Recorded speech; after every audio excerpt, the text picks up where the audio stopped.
안녕하십니까? 이번 시간에 건축물 관리법 개정에 대한 제안이라는 내용으로 발표하게 될 이영신입니다. 저는 한국건축물유지관리협회 사무총장으로 근무하고 있으며 우리 협회의 구성원들은 건물을 관리하는 회사, 건물의 시설을 관리하는 회사들이라고 미리 말씀을 드리고 발표를 드리도록 하겠습니다. 제가 발표하게 될 내용을 먼저 순서를 말씀드리도록 하겠습니다. 우선 제가 제안하게 된 배경과 목적, 그리고 아무래도 이제 건축물과 관련된 일이기 때문에 건축물에 대한 현황, 그리고 시설 관리에 관한 현황, 이렇게 말씀을 드린 다음에 주로 건축물 관리법에 대한 주요 내용을 좀 살펴보고 또 그 내용에 담겨 있는 또 보완해야 될 문제점을 살펴보도록 하겠습니다. 그리고 나서는 그 문제점에 대한 보완으로 건축물 관리법의 개정에 대한 제안에 대해서 말씀을 좀 드리고 또 이 법을 개정하게 되면 다른 시각 또는 다른 측면에서의 어떤 의견이 있을 수 있으니까 그 의견도 좀 잠깐 살펴보도록 하고 모든 것을 정리할 수 있도록 결론의 시간을 갖도록 하겠습니다. 우선 제가 건축물 관리법을 좀 개정을 해야 되겠다고 제안하게 되는 그 배경과 목적을 말씀드리겠습니다. 우선 그 건축물의 양과 규모가 증가하고 있거든요. 이것은 무슨 얘기냐면 건축물이 한 개, 두 개, 세 개 이렇게 지어지다가 나중에는 10개, 20개로 늘어날 수밖에 없고 그다음에 그 건물은 또 점점 규모가 커져가고 있습니다. 한편 건물을 짓는 기술이 발달하고 또 그 건물 안에 들어가는 설비의 기능이 발전하고 있습니다. 이러는 반면에 아무래도 지어진 건물, 이렇게 지어진 건물을 관리하는 데에 이 관리적인 대응은 좀 미흡한 편이다. 어, 또한 기술과 제도도 건축 기술과 설비 기능이 발전함에 따라서 관리 기술과 또 관리를 하는 데 필요한 제도도 동반적으로 발전해야 할 필요가 있다.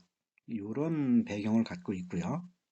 두 번째로는 아무래도 건축물은 안전해야 하기 때문에 건축물 스스로, 건축물 자체와 또 건축물을 이용하는 이용자들에 대해서 안전을 보장해야 하고 또 건축물의 이해관계자, 뭐 예를 들자면 건축물의 소유자 또는 건축물을 이용하는 사람, 건축물을 또 점유하는 사람, 뭐 이런 분들, 이해관계자의 교환가치 창출과 향상이 필요하다. 이 교환가치라고 하는 것은 뭐 임대 면적을 주고 임대료를 받고 이렇게 교환하는 거죠. 건물을 팔고 또 건물 값을 주고 이렇게 교환하는 가치를 얘기하는 겁니다. 이렇게 됐을 때에 우선 그 건물 이용자의 안전을 보장해야 된다. 뭐 이 얘기는 뭐냐면 건축물 자체의 안전을 유지해야 되는 거거든요. 건물 안에서 일어나는 안전을 우리는 유지해야 되겠다. 이렇게 말씀드리고 그다음에 건축물의 이해관계자들은 뭐 경제적이 됐든 무형적이 됐든 어쨌거나 유용해야 하는데 이 유용성을 향유해야 할 필요가 있겠다. 이게 이제 건축물 관리법을 개정해야 되겠다 하는 배경과 목적입니다. 아시는 대로 건축물 관리법은 2019년도 4월 30날 공포를 해서 2000년 5월 1일부터 이제 시행이 되고 있고 이 목적을 달성하기 위해서 실효적인 제도가 필요하고 또 이 실효적인 제도를 좀 만들기 위해서 건축물 관리법 일부를 보완하자 이런 제안을 하게 됐습니다. 우선 이런 제안을 통해서 이제 어떤 목적을 달성해야 하면 건축물 관리법 일부 보완을 통해서 맨 밑에 보면 건축물의 안전을 확보하고 편리, 쾌적, 미관, 기능 등 사용 가치를 유지, 향상함으로써 건축물을 과학적이고 체계적으로 관리한다. 국민의 안전과 복리 증진에 이바지한다. 이게 이제 최종 목적이 이제 건축물의 목적인데 건축물 관리법 일부를 보완해야만 이 목적을 달성할 수 있다. 다시 말하자면 상시 관리 제도를 구축해야 된다. 건축물 관리법을 보게 되면 점검과 기능을 강화하고 기록 관리를 하고 해체할 때에 허가를 한다든지 이런 그 행정적인 그 정기적으로 할 수 있는 일들이 돼 있는데 건물 관리는 상시로 이루어지는 거기 때문에 상시 관리 제도를 구축해야 되겠다. 이 내용을 말씀드리는 거고요. 두 번째로는 행정적 지원이 필요하다. 지금 점검을 하거나 또는 화재 기능을 강화하거나 이런 쪽에서는 행정적으로 지도도 하고 감독도 하고 하지만 평상시에 건물을 관리하고 있는 회사들에게는 어떠한 지원도 어떠한 그 감독도 하지 않고 있습니다. 따라서 어떤 문제점이 생기게 되냐면 건축물 자체 이용자 안전 유지와 건축물의 교환 가치 창출 향상에 대한 부분이 그렇게 잘 이루어지지 않고 있습니다. 그리고 건축물 관리 기술의 향상이라든지 또는 건물 관리 주체의 체계적인 협력 체제도 구축되지 않고 있습니다. 무슨 얘기냐면 어떠한 사고가 발생했을 때 또는 겨울철과 같이 화재에 주의를 해야 할 때 이때쯤 되면 정부로부터 또는 지자체로부터 건물 관리하는 회사들에게 어떤 지도도 필요하고 또 어떠한 부탁도 좀 해야 하고 할 텐데 등록이라든지 또는 기록되어 있는 데이터가 없어서 행정적으로 직접적으로 지원할 수 있는 그런 부분이 부족하다. 이런 거기 때문에 일단 제가 이 제안을 어, 하게 되고 이 제안이 받아들여진다면 건물을 관리하는 상시 관리 체제도 구축될 것이고 또는 그 관리하는 회사들에게 행정적으로 지원이 되거나 감독이 될 수도 있다. 이렇게 목적을 바라보고 제안을 하게 된 겁니다.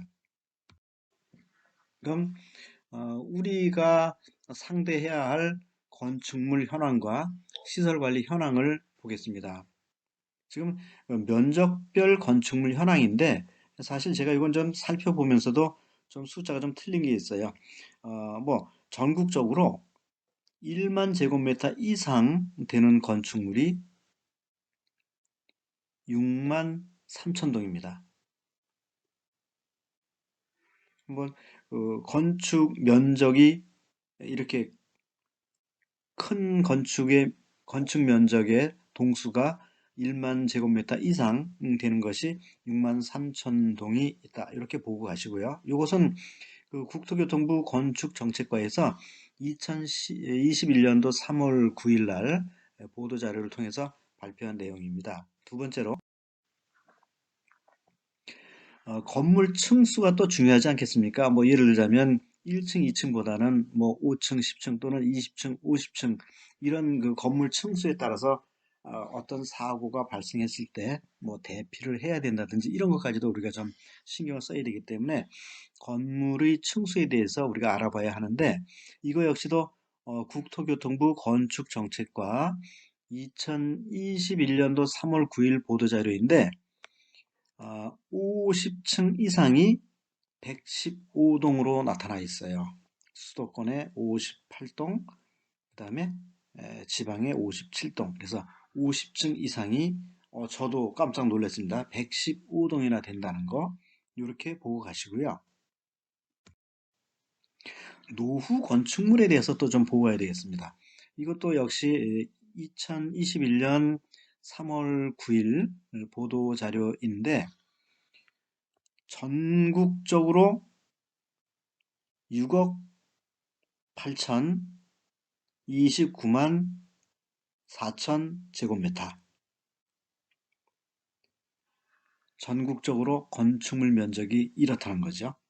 노후 건축물 현황이 이렇다는 겁니다. 그래서 우리들이 신경 써야 될 것은 건축물의 면적, 그 다음에 건축물의 층수, 그 다음에 건축물의 노후, 요것이 우리는 그 건물을 관리해야 하는 대상 중에 그 신경을 써야 할 대상이다. 이제 이렇게 보고 여러분들한테 건축물 현황을 좀 말씀드렸고요. 그 다음으로 시설 관리 현황을 말씀드릴 거예요. 건축물의 통상적인 관리 방법은 직영, 위탁, 혼합. 그러니까 뭐 잘 아시는 대로 직영 관리한다 또는 위탁 관리한다. 직영과 위탁을 혼합해서 관리한다. 뭐 이렇게 얘기가 되는 건데요. 우선 뭐 장단점이 있겠지만 어, 건물주가 직접 관리하는 것을 우리는 직영관리라 이렇게 얘기하고 관리자의 고용이나 또는 관리 방법, 관리 수단, 뭐 관리 계획을 세운다든지 또는 뭐 보수를 한다든지 장비를 투입한다든지 뭐 자재를 구입을 한다든지 이 모든 것을 직접 집행하게 되는 거죠. 이것을 우리 이제 직영관리다 이렇게 얘기하는데 여기에서 관리의 장단점까지는 뭐 굳이 얘기 안 해도 될 것 같아요. 위탁관리 보도록 하겠습니다. 위탁관리는 건물 관리를 하는 전문업체에 위탁을 하는 겁니다. 저희 회원들이 건물 관리를 하는 회사들이기 때문에 저희 회원들에게 위탁해서 관리를 하는 겁니다. 이럴 때에는 아시는 대로 관리자의 고용과 또는 관리하는 방법 또는 관리 수단 이런 거를 건물주로부터 우리가 이제 수탁받아서 집행을 하게 되는 거죠. 그래서 건물 관리를 어떻게 할 것인지 계획도 세우고 그 계획에 따라서 어떤 방법을 쓸 건지 어떤 자재를 쓸 건지 또 이 관리를 제대로 할 수 있는 직원들은 어떻게 우리가 운영을 할 것인지 이런 부분들을 어, 전문 관리 회사에서 계획을 하고 수탁해서 관리하는 이런 부분을 우리는 이제 위탁 관리라고 얘기하죠. 그런데 대체로 위탁만 하는 그러한 그 건물 또는 직영만 하는 건물 이런 건물들은 그렇게 흔치 않습니다. 따라서 중요한 부분은 이제 직영으로 하고 그러니까 뭐 최소한도 관리 감독 정도는 직영으로 하고 나머지 부분은 이제 위탁을 해야 하는 모양으로 가는 건데요. 뭐 이제 이런 경우가 있겠죠. 흔히 뭐 총무부에서 건물 관리 담당을 하고 그 총무부에 어떤 분이 담당으로서 그 용역 관리를 감독하는 뭐 이런 형태가 이제 대체로 혼합 관리 형태일 텐데 에, 최근 들어서는 뭐 외국계 펀드로 구매된 건물이라든지 또는 그 리츠로 건물이 이제 운영되는 경우라든지 뭐 이런 경우에는 그 거의 이 영역 업무 영역을 자체를 위탁으로 하는 경우가 많이 있기 때문에 요즘은 좀 조금 좀 다르게 말씀 좀 드릴 수 있는데 어쨌거나 직영과 위탁과 혼합 관리 이렇게 말씀을 좀 드릴 수 있습니다. 그 다음에 이제 건축물의 관리자를 좀 살펴볼 필요가 있겠는데요. 지금 그 위탁 관리 같은 경우에는 이제 관리소장이 건축물의 관리자, 뭐 대표하는 대표적인 관리자가 될 텐데요. 그래서 그 관리소장이라고 하면 그 건물주와 건물관리회사 당사자 간의 시설관리 도급 계약을 하고 건물의 소유 또는 점유자 이게 이제 뭐 우리가 흔히 하는 갑이겠죠. 갑. 또 시설관리회사 대표 등과 이제 갑과 을이 건물관리 계약 체결을 하고 그 위탁 계약서 명칭에 건물관리소장이라는 표현을 쓰게 되겠죠. 근데 때에 따라서는 건물관리소장으로 표현 안 하는 경우도 있습니다. 그런데 저는 여기서 그렇게 표현을 좀 했어요. 위탁 계약서의 명칭에 따라 위탁자의 승인 절차를 거쳐 위촉된 자, 이제 이렇게 얘기합니다. 그 건물 용역 계약서에 이제 소장이라고 이제 명시가 되어 있으면 이제 소장을 소위 투입을 해야 되는데 그 소장이라고 하는 역할은 굉장히 중요하기 때문에 건물 소유자 또는 점유자로부터 어떤 그 소정의 승인 절차를 거치는 경우가 많이 있습니다. 경력이라든지 또는 그분의 뭐 능력이라든지 이런 걸 좀 검증하고 또 나름대로 또 어떤 그 릴레이션십이 좀 있는지 이런 부분들 좀 살펴봐야 되겠죠. 어쨌거나 어, 위탁자의 승인을 걸쳐서 위촉된 자를 관리소장이라고 하고 어, 이 건물관리소장이 건축물의 관리를 이제 총괄을 하게 되는 그런 거고요. 그렇지만 이제 이번에 그 제가 말씀드리는 건축물 관리법에는 그 관리자를 이렇게 명시하고 있습니다. 제2조 정의에 보면 관계 법령에 따라서 해당 건축물의 관리자로 규정된 자. 아마 요건 모르긴 몰라도 공무원들을 얘기하는 겁니다. 그 뭐 담당관 뭐 이렇게 되겠죠. 그리고 두 번째로는 해당 건축물의 소유자, 건물의 소유자, 건물주를 얘기하는 거죠. 그리고 세 번째로는 해당 건축물의 소유자와 관리 계약 등에 따라 건축물의 관리 책임을 진 자, 요게 저희 회원들과 같이 건물 관리를 하는 회사들을 얘기하는 겁니다. 어떤 건물의 소유자와 관리 계약을 체결하고 네가 건물 관리를 해. 이게 이제 건축물 소유자로부터 위임을 받은 거거든요. 그래서 건축물 관리법에서는 관리자를 셋으로 분류를 한다. 요거는 요 뒷부분에서 다시 말씀드릴 기회가 있을 것 같습니다. 건물의 주요 관리 영역이 있는데요. 이 영역이라고 하는 것은 그 시설을 관리하고요. 그러니까 뭐 어떤 건물이든지 전기, 보일러, 냉난방 뭐 이런 시설을 관리하지요. 그리고 문 앞에 현관에서부터 우리는 이제 경비가 보이기 시작을 할 겁니다. 이 보안 업무 그리고 건물 내 외부를 깨끗하게 청소할 수 있도록 하는 청소 업무 이렇게 크게 시설 관리, 경비 관리, 청소 관리 이제 이렇게 그 세 개의 영역이 있다고 볼 수 있는데 이 영역을 관리하는 회사들은 전부 인허가를 받도록 되어 있습니다. 밑에서부터 보겠습니다. 청소의 경우는 공중위생관리법에 의해서 신고를 하도록 되어 있습니다. 건축물이 건축 내장재 관리와 내부의 환경 유지하는 거죠. 청소하는 거죠. 그리고 경비 업무는 건물 내외부 보안 유지 및 범죄 예방, 또 근무 지역 내 개인이나 조직체에 대하여 각종 유해로부터 신체나 재산을 보호하는 업무인데 이 경비 업무를 하는 회사는 경비업법에 의해서 경찰청의 허가를 받도록 되어 있습니다. 그러나 맨 위에 있는 시설, 건축 대지 및 건축물, 건축 설비와 그 부속물, 이러한 그 설비에 대해서 기능을 유지하고 또 시설과 이용자의 안전을 확보하고 이해관계자의 교환 가치 창출과 향상을 해야 하는 시설 관리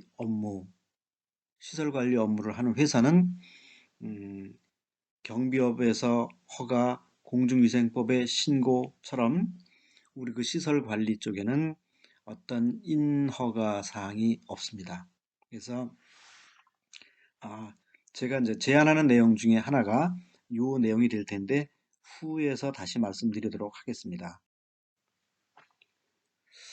또 한 가지 좀 살펴볼 것은 시설 관리 유사한 업 제도가 있는데 왼쪽에 시설물 유지 관리 업이 있고요. 오른쪽에 저희 회사, 저희 그 회원들입니다. 건축물 시설 관리 업 이렇게 두 가지가 있는데 그 시설물 유지 관리업은 공사의 영역으로 등록을 합니다.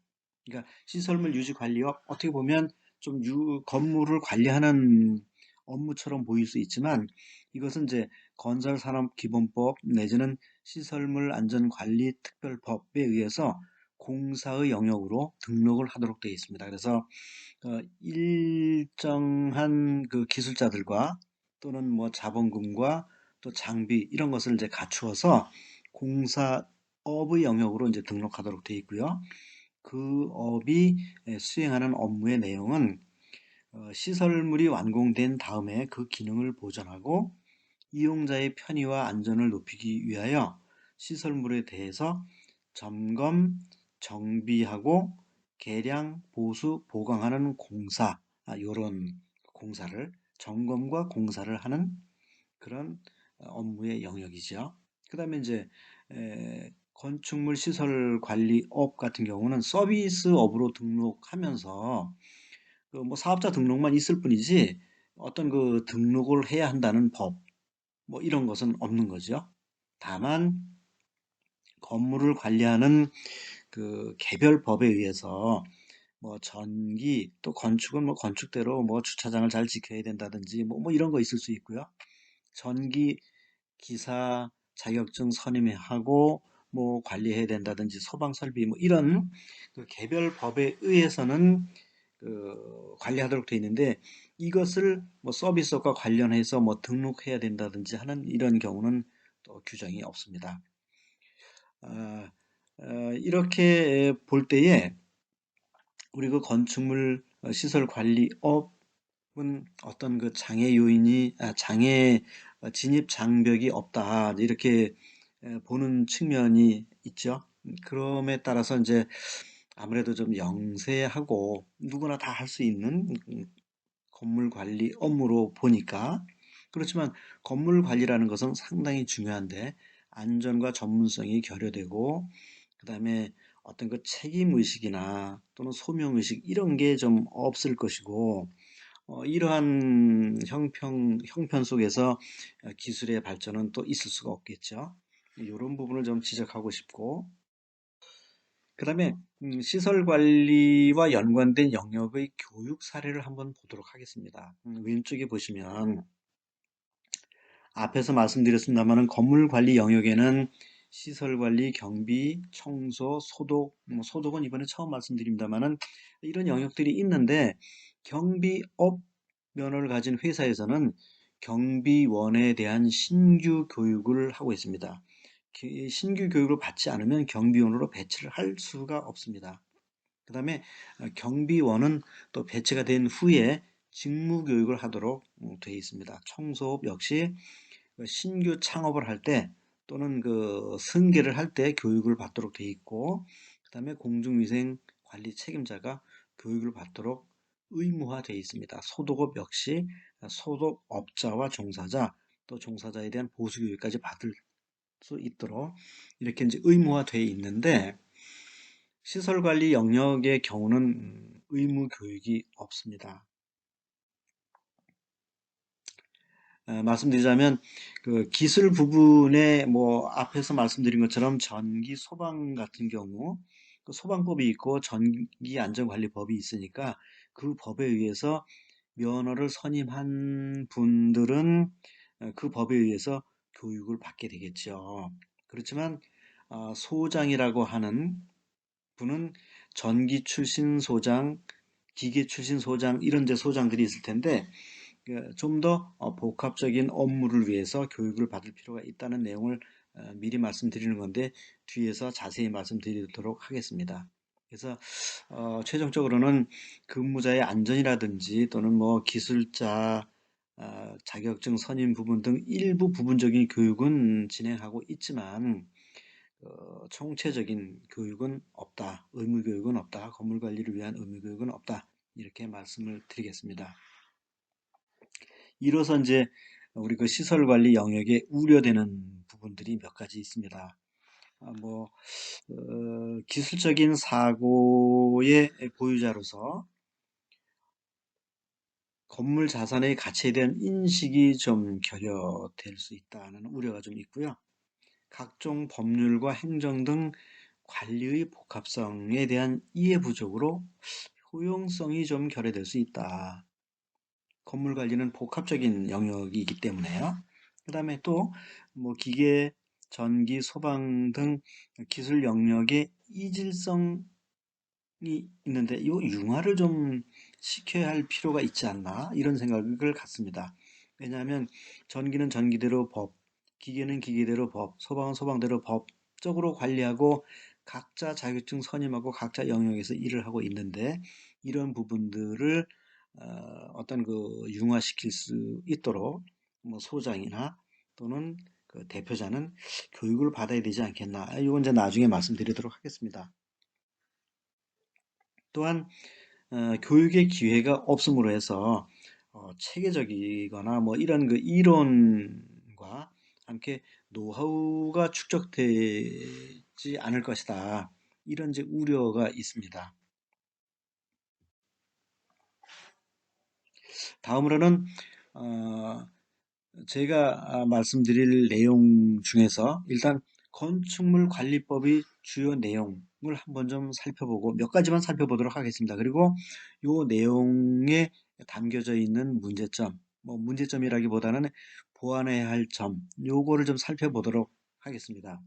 우선 그 이 법의 건축물 관리법의 제정 목적은 앞에서도 잠깐 말씀을 드렸는데 건축물의 안전을 확보하고 편리, 쾌적, 미관, 기능 등 사용 가치를 유지, 향상시키기 위하여 필요한 사항과 안전하게 해체하는 데 필요한 사항을 정하여 건축물의 생애 동안 과학적이고 체계적으로 관리함으로써 국민의 안전과 복리 증진에 이바지함을 목적으로 하고 있습니다.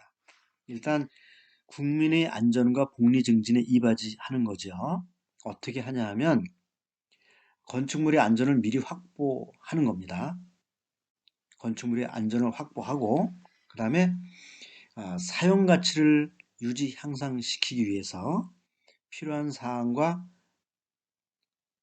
안전하게 해체하는데도 사고가 많이 나기 때문에 해체하는데도 필요한 사항을 정해서 건축물이 생애 동안 과학적이고 체계적으로 관리한다. 이게 사실은 목적인 거죠. 이렇게 함으로 해가지고 국민의 안전과 복리 증진에 이바지한다. 뭐 이런 내용인데 요 내용을 가지고 이제 제가 앞으로 말씀 좀 드릴 겁니다. 요 목적만 가지고 이 법을 보면 저는 정말 박수칠 일이고 이 법은 어떻게 앞으로 보완을 하고 또 어떻게 시행을 하고 실행을 하더라도 우리는 이 국민의 안전과 복리 증진에 이바지해야 되는 거죠. 요 목적을 달성해야 된다고 생각합니다. 그래서 제가 오늘 발표하는 내용 중에도 요 목적을 달성하기 위해서 제안을 하게 되는 것이죠. 먼저도 말씀드린 것처럼 두 번째로는 건축물 관리자를 지정하고 있습니다. 건축물의 관리자를 관계 법령에 따라 건축물의 관리자로 규정된 자, 어떤 법인지는 모르지만 건축물 관리자로 지정되는 거죠. 건축물 관리자로 지정된 자, 규정된 자. 그 다음에 두 번째로는 해당 건축물의 소유자. 그 다음에 세 번째로는 해당 건축물의 소유자와 관리계약 등에 따라서 건축물의 관리 책임을 진 자, 이렇게 관리자를 셋으로 지정을 하고 있습니다. 이게 상당히 필요한 내용이겠죠. 그 다음에는 건축물 관리 관계자를 명시하고 있어요. 어, 뭐 아시다시피 일단 관리 관계자, 건축물의 관리자가 중요하잖아요. 건축물의 관리자를 셋으로 명시를 했죠. 두 번째로는 국가와 지방자치단체의 책무를 명시했습니다. 이 내용은 뭐냐면 지금까지는 건축법에 의해서 건축물을 잘 지었거든요. 또 통제도 많이 하고 또 그러는 과정에서 건축물의 이제 뭐 면적도 넓어지고 층수도 높아지고 많은 기술이 발달하면서 건축물이 지어졌는데 그러다 보니까 그 건물 안에서 사고도 많이 나고 또 법의 목적대로 그 건물의 가치를 향상시켜야 되고 이런 건축물 관리의 중요성을 인식을 하고 그냥 놔둬서는 안 되겠다. 국가 내지는 지방자치단체에서 뭔가 좀 관여를 좀 해야 되겠다. 이런 뜻에서 책무를 명시하게 된 거겠죠. 저는 그렇게 이해합니다. 그리고 관리자 등의 의무를 명시했어요. 관리자는 건축물의 점검을 잘해야 되고 또 소방 기능을 강화해야 되고 해체를 할 때는 허가를 받아서 해체를 해야 되고 이 모든 이력을 건축물 관리 계획서라는 것에 담아서 기록 관리를 해야 된다. 뭐 대충 이런 내용의 관리자 등의 의무를 명시했습니다. 두 번째로는 관리를 위한 주요 내용을 살펴볼 텐데요. 잠깐 말씀드린 것처럼 건축물의 생애 이력 관리를 해야 합니다.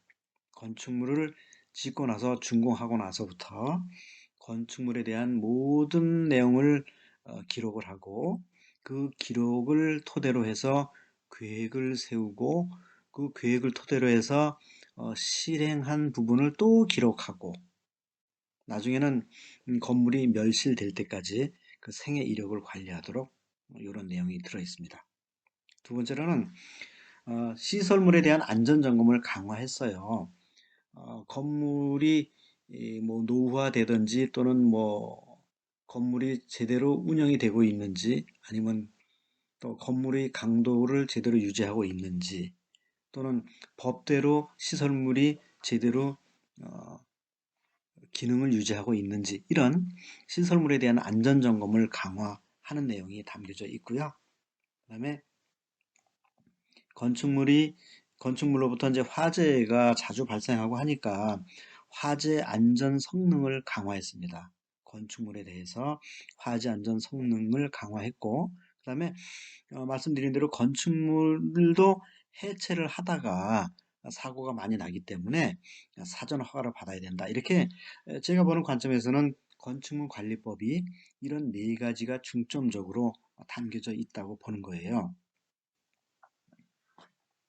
그러면 제가 말씀드린 요 몇 가지 내용 중에서 한번 비교를 해서 무슨 문제점이 있는지 정리해 보도록 하겠습니다. 보시는 대로 법령에는 건축물 관리자를 명시했다고 했죠. 두 번째로 국가 내지는 지방자치단체의 책무가 명시되어 있다고 말씀드렸고 건축물의 생애 이력을 기록하여 관리하도록 이렇게 되어 있고 시설물에 대한 안전점검 강화, 그리고 건축물의 화재 안전 성능 강화, 건축물 해체 등 철거 시 사전 허가를 받도록 한다.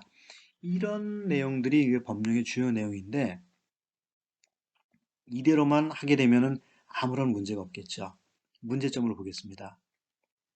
건축물은 어, 처음 건축이 되거나 또는 보완된 상태로 영원할 수 있다. 저는 이렇게 말씀드릴 수 있습니다. 무슨 말씀이냐면 건물을 지어놓고 문을 잠궈 놓으면 아무도 출입할 수 없지요. 그 건물은 영원할 것이다. 그 안에 있는 설비도 망가지지 않고 훼손되지 않고 영원할 것이다. 또한 어떤 이유로 건축물이 훼손되거나 또는 뭐 보완을 해야 할 필요성이 있을 때, 기능을 보강해야 할 필요성이 있을 때 우리가 보완을 합니다. 훼손된 걸 고치고 또는 성능을 좀 상향되도록 우리가 보완한 건물이 있다고 하면 그 건물 역시 걸어 잠궈 놓으면 저는 그 상태로 영원할 수 있다. 이렇게 보는 겁니다.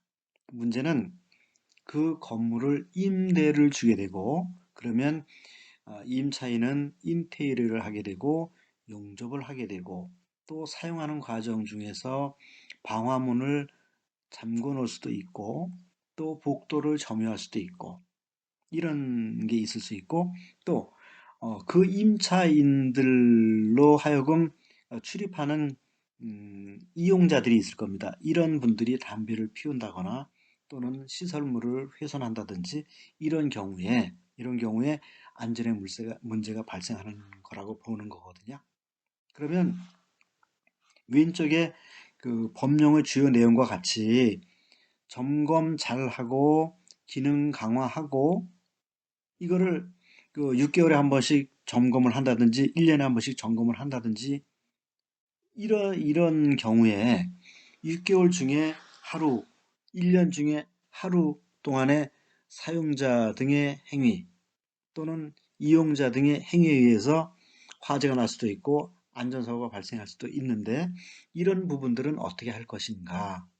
그래서 결론적으로 저는 정기적인 안전 점검과 기능을 강화한 후 건축물 관리법에서 얘기하는 정기적인 점검과 기능을 강화한 후 평상시 관리가 필요하다. 이렇게 결론을 냅니다. 그래서 요 평상시 관리가 필요하다는 내용을 가지고 이제 앞으로 다시 여러분들하고 얘기해 보겠습니다. 건축물 관리법의 개정에 대한 제안을 이제 말씀드리는 거죠. 앞에 말씀드린 대로 문제점이 있으니까 제가 개정에 대한 제안, 요 제안 의견은 네 가지로 요약할 수 있습니다. 우선 첫째, 시설 관리 사업자를 등록하도록 하자. 모두에서 말씀드린 것처럼 경비업 허가받도록 돼 있고 청소업 신고하도록 돼 있으니까 우리 시설관리업자도 최소한의 요건을 구비하고 최소의 필수 인력과 장비 등을 갖추어서 허가를 받든지 신고를 하든지 등록을 하자 이런 얘기입니다. 두 번째, 시설관리업자 등 의무교육을 하자. 이 의무교육은 그 사업자의 경우 창업할 때 또는 사업자가 교체됐을 때 교육을 하자. 그 다음에 일정 규모 이상의 총괄관리자는 교육을 하자. 여기서 총괄관리자라고 하는 것은 시설 책임자 중에서 전기 책임자, 소방 책임자, 건축 책임자 이런 게 아니고 이 모든 책임을 총괄하는 모든 영역을 총괄하는 총괄관리자를 말씀드리는 거죠. 세 번째로 정부의 지원을 좀 받도록 하자. 그래서 정부도 좀 지원을 좀 해주자. 어디에? 시설 관리 분야에. 그래서 관리 기술 등 발전할 수 있도록 좀 지원을 하고, 그 다음에 관리에 필요한, 건축물 관리에 필요한 장비 등을 개발할 수 있도록 지원을 하자. 이렇게 세 번째로 말씀드리고, 마지막으로는 건축물 위탁 관리 계약에 대한 내용도 어, 기록 관리를 하자. 지금 그 건축물 관리법에 보면 모든 그 건축물의 이력을 기록해서 관리하자고 아주 중요한 그 업무로 되어 있습니다. 그러면 건물을 짓고 나서 A라는 건물 관리 회사한테 위탁을 하고 3년 뒤에 B라는 회사로 위탁을 하고 또 3년 뒤에 C라는 회사로 위탁을 합니다. 이런 내용들을 기록을 하자 이런 내용이거든요. 그래서 위탁 사업자, 그다음에 위탁 기간, 그 위탁 기간 중에 중요한 어떤 그 관리 이력이 있을 경우 이런 것들을 기록을 해서 관리하자. 이렇게 저는 그 네 가지를 제안하는 겁니다. 오늘 여러분들한테 발표하는 내용의 핵심이고 또 이 내용에 대해서 다시 한번 살펴보도록 하겠습니다. 우선 시설관리사업자 등록에 관한 사항입니다. 몇 번 말씀드린 것처럼 그 시설관리업은 서비스업으로 사업자 등록 외에 인허가 등 등록 규정이 없습니다. 그래서 이것을 등록해야 되는 그 이유는 우선 그 사고 예방 등을 위한 행정적 관리 또는 지도가 필요하다. 무슨 말씀이냐면 그 건물 관리하는 회사가 우리나라에 몇 개나 있는지 아마 그 국회의원께서 국토교통부 장관한테 질의를 한다고 하면 아마 답을 못 하실 것 같아요. 대한민국에 시설 관리를 하는 회사가 몇 개나 있습니까? 답할 수 있는 분 아무도 안 계십니다. 왜냐하면 인가나 허가나 뭐 이런 걸 통해서 등록이 돼 있다면 업체가 몇 개가 있는지 알 수가 있을 텐데 이게 없으니까 그냥 오른쪽에 있는 회사도 시설 관리를 할 수 있고 저 부산에 있는 청소하는 회사도 시설 관리를 할 수 있으니까 그래서 어, 꼭 등록이 필요하고 두 번째로는 이렇게 이제 그 아무런 뭐 규제 없다 보니까 영세한 업체들이 뭐 난립하고 또 안전과 전문성에도 결여가 되고 책임의식이나 소명의식이 결여가 된다. 이런 이유에서 그 시설관리 사업자는 등록을 해야 된다. 이렇게 말씀을 드리고 그 방법으로는 최소한의 요건을 구비하는 겁니다. 그래서 내용을 보면 뭐 시설 관리에 필요한 기술 인력 또는 시설 관리에 대한 장비, 그다음에 뭐 사업장은 있어야 되겠죠. 사무실이 있어야 되는 거니까. 그다음에 또 한 가지는 이제 뒤에 말씀드리겠습니다만은 사업자 대표가 좀 교육을 받고 그 교육을 받은 증명서 뭐 요런 정도만 가지고 등록을 하면 좋겠다. 그래서 여기서 얘기하는 그 기술 인력도 뭐 최소한의 요건으로 이제 조정하면 될 수 있을 것 같고요. 이렇게 함으로써 일단 뭐 행정적인 관리 내지는 그 지도가 가능할 수 있을 것 같고요. 그리고 어, 등록과 교육을 통한 사업자이기 때문에 나름대로 이제 교육을 받은 또 이수하고 앞으로도 뭐 필요하다면 그런 경우라면 아무래도 그 교육을 통해서 사업자의 안전의식이라든지 또는 책임의식이라든지 소명의식 이런 것들이 좀 향상되지 않겠나. 그래서 일단 시설관리 사업자가 등록을 할 수 있도록 저는 제안을 합니다. 그 다음에 의무 교육을 실시하도록 하자고 제가 제안을 합니다. 현재로서는 그 말씀드린 대로 뭐 사업자가 교육을 받을 이유도 없고 뭐 의무도 없고 또 총괄 관리자 역시 종합적으로 어떤 교육을 받을 의무가 있거나 또는 받는 그런 경우도 없습니다. 다만 전기, 소방, 안전 뭐 이런 경우는 그 관련 법에 의해서 자격증 선임자 위주로다가 이제 교육을 하고 있지만 전기는 전기대로 소방 소방대로 안전 안전대로 서로 각자 뭐 각자 관리는 잘 될지 모르지만 총괄적으로 어느 그 이질감이 해소되거나 융합되거나 하는 이런 부분은 좀 부족하기 때문에 어떤 총괄 관리자로서 종합적인 교육이 필요하다. 이런 내용을 제가 이제 이유로 삼는 거죠. 그래서 뭐 틀림없는 것은 대형 건물을 관리하는 총괄 책임자는 어떤 그 소명의식이 좀 있어야 되지 않겠습니까? 그리고 총괄 관리자는 그 복합적인 지식이 필요합니다. 뭐 예를 들자면 그 건물에는 전기, 소방, 안전, 그 뭐 경비, 뭐 청소 이런 모든 업무 영역이 전부 그 총괄돼야 되고 해야 되는데 이런 경우에 총괄 관리자가 전기 출신 총괄 관리자 또는 소방 출신 총괄 관리자 이렇게 되면 자기가 가지고 있는 출신 부분에 대해서는 많은 지식이 있겠지만 다른 부분에 대해서는 그 지식이 좀 부족할 수 있기 때문에 이런 그 복합적인 지식과 책임 의식을 보유하기 위해서 교육을 실시해야 되겠다 이런 말씀 드리는 거죠. 이 교육을 실시하는 방법으로는 사업자 대표는 이제 창업할 때에 뭐 좀 정해서 교육을 좀 받도록 하고 그다음에 그 대표자가 교체되는 경우가 있습니다. 그뭐 사업 자체가 뭐 양수도가 된다든지 또는 그 대표자 경영자 그가 좀 바뀐다든지 뭐 이럴 때에 또 일정 시간 교육을 하는 게 좋겠다. 이런 방법을 좀 제안하고요. 그다음에 총괄 관리자는 다 받을 필요 없이 일정 규모 이상의 건축물, 이것은 뭐, 대통령령으로 정할 수도 있겠죠. 그냥 뭐, 작은 건물까지 다 할 필요는 없겠고, 어느 정도 규모 있는 건물을 관리하게 될 경우, 일정 시간 교육을 좀 받아야 되겠다. 이런 방법을 제가 제안하는 거고요. 이로써 어떤 그 건축물의 개념과 책임 의식을 인식함으로써 사고의 예방과 자산 가치를 증대할 수 있다. 이런 기대 효과가 있을 수 있고요. 관리 영역의 복합적 지식과 책임 의식의 함양으로 안전하고 효율적인 관리가 가능할 것이다. 이렇게 기대할 수 있습니다. 그 다음에는 정부의 지원을 제안하고 싶습니다.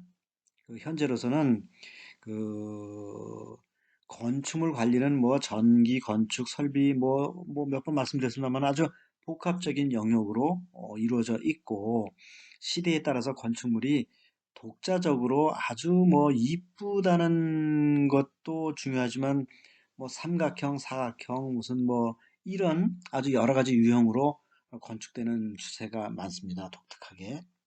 그래서 정부가 지원해야 되는 이유는 그 건축물 관리를 위한 복합적인 기술의 향상과 노하우를 위해서 교육이 필요한데 이 교육에 대해서 좀 지원을 해달라. 또 건축물의 유형과 특성에 따른 그 관리를 위한 장비 개발이 필요하거든요. 높은 장비 또는 굴곡 장비 이런 뭐 장비들이 필요한데 이런 장비들이 사실은 그렇게 많지 않습니다. 그래서 정부에서 그 지원을 통해서 이런 장비를 개발하는 게 어떻겠나. 저는 이런 말씀 좀 드리고요. 어, 또 정부의 지원이라고 하는 것은 뭐 어떤 그 사고 예방을 위해서 뭐 문서를 또는 뭐 교육을 또는 뭐 어떤 지도를 하는 것도 정부의 지원일 수 있으니까 이런 정부의 지원이 필요하다는 말씀 좀 드리는 거고요. 이렇게 함으로써 뭐 누가 뭐래도 건물 관리 기술은 향상될 거고요. 이 향상된 기술을 활용함으로써 안전하고 효율적인 건물 관리 품질을 낼 수 있을 것이고 개발된 장비를 활용함으로써 안전사고 예방과 건축물 관리의 효율성이 높아질 수 있다. 이걸 향유할 수 있다. 당연히 이런 기대 효과가 있다고 보는 겁니다. 그리고는 마지막으로 이제 건축물 위탁 관리 이력을 기록해서 관리하도록 하자 이런 내용입니다. 그래서 뭐 지금 보면 어, 건축물 관리 계획서인가 이 내용에 보면 뭐 건축물의 현황과 함께 뭐 여러 가지 자재 수선 계획 뭐 이런 내용들이 좀 들어가 있지 않겠습니까? 근데 어, 이런 내용 속에 건물 관리 이력에 대한 것을 기록하자는 그 이유는 그 대부분 건물 관리가 위탁 관리로 이루어지고 있다는 사실이거든요. 이 건축물 관리 계획서를 작성하고 또 이 계획에 의해서 관리하는 행위 대부분이 위탁 관리에 의해서 이루어지고 있어요. 그러면 그 굉장히 중요한 일을 위탁 관리로 하고 있다는 얘기 아니겠습니까? 그래서 이 위탁 관리 그 내용을 이제 기록을 해야 되는데 이 방법은 아까도 뭐 말씀드렸습니다만 이제 최소한의 뭐 사업자 어느 회사인지 사업자 그다음에 몇 년 동안 관리했는지 그다음에 그 관리한 뭐 기간 동안에 중요한 그 내용들이 있는지 이런 내용을 좀 기록할 필요가 있겠다. 이렇게 해야 할 경우 우선 계약이 뭐 좀 안타깝습니다만은 뭐 수시로 계약이 변경되지 않습니까? 계약 기간이 만료되면 다른 회사하고 또 계약을 해야 되고 하는데 이럴 때에 이제 교체되는 관리자가 어떤 그 업무의 연속성을 좀 이어갈 수 있고 또 이렇게 함으로써 안전하고 효율을 좀 기할 수 있다. 이런 내용을 좀 어떤 그 기대할 수 있겠다. 이렇게 보는 겁니다. 요렇게 제가 이제 말씀을 드렸는데 결국은 제도를 개선한다든지 또는 법을 개정한다든지 또 뭐 등록을 한다든지 허가를 받는다든지 이 모든 것은 그 규제를 하고 있다 이제 이렇게 보는 거거든요. 저도 그 말에는 동의합니다. 그래서 시각에 따라서는 왜 규제를 해야 하느냐 또 어, 그렇지만 이제 제가 지금까지 말씀드린 것은 그럼에도 불구하고 좀 등록은 필요하다. 이런 부분에 대해서 말씀을 드렸거든요. 그러면 그럼에도 불구하고 좀 어, 장애 의견이 있을 수 있을 거예요. 이 부분에 대해서 우리는 좀 불만이 있다. 어떤 불만이 있을 것인가? 제가 한번 추스려 봤습니다. 우선 최초 창업할 때에 사업자 등록을 하자고 제가 제안했습니다.